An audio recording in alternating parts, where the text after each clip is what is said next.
Batman Harvey Dent says, one either dies a hero or sees themselves become the villain.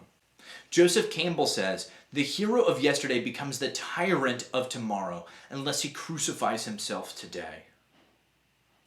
In our last video on Joseph Campbell, the hero with 1,000 faces, we explored what it means to die a hero.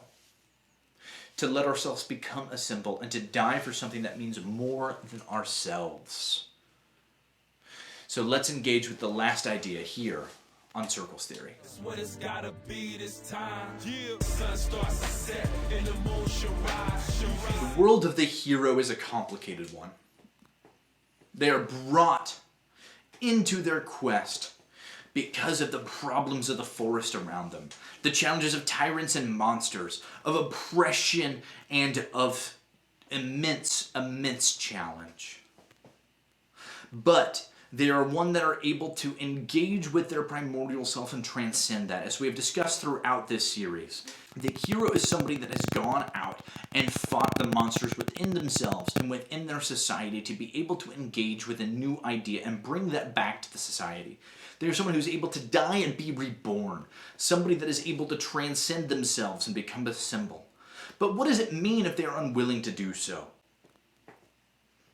What does it mean if they hold on to that and attempt to hold power past the time they are capable of doing so? This is the question that Joseph Campbell asks us. This is a complicated challenge. He states that the elementary deeds of the hero are those of clearing the field. Their job is to remove the monsters. But when there are no more monsters to defeat, they tend to become them themselves. This is the problem of Batman. A question that we ask on the concepts of justice itself. This is transfiguration. It's a moment of spiritual passage in which we are able to die and be reborn. The familiar, the horizon has been outgrown. The old concepts, the ideals, and emotional patterns no longer fit. This is the passing threshold at hand, when our ideas no longer function in society. When our customs and ideas and traditions no longer have the same merit and value. This is the moment of the hero. The hero is one who is able to stand up and fight against that. This is something complicated. Campbell brings up religion quite a bit in the discussion. He says that the aim of religious teaching is not to cure the individual back again to the general delusion, but to detach him from the delusion altogether.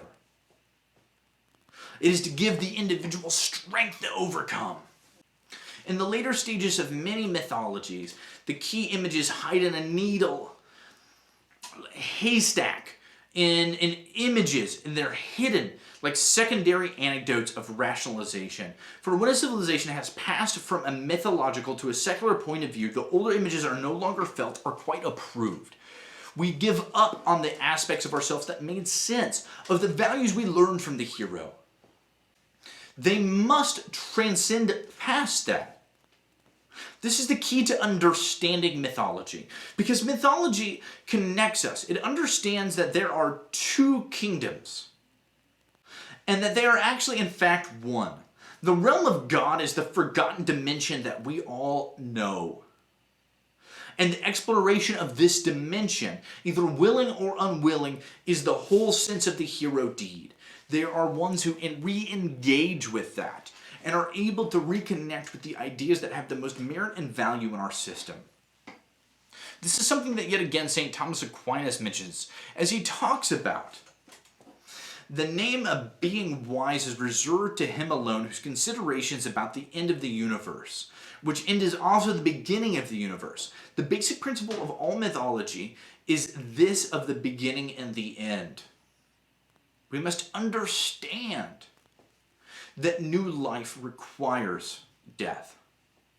Creation myths are filled with these ideas. The forms go forth and bring forth powerful, inevitably complex ideas.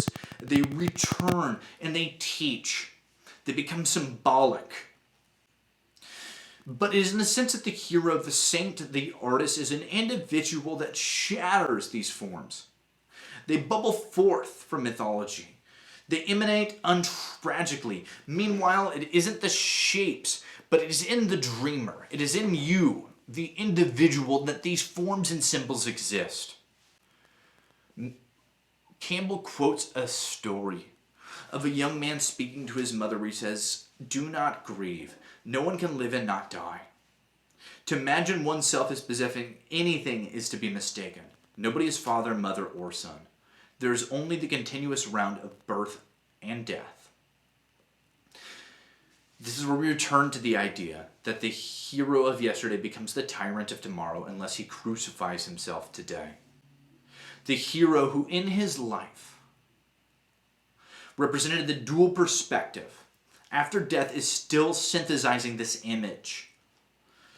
Charlemagne sleeps only and will arise in the hour of destiny.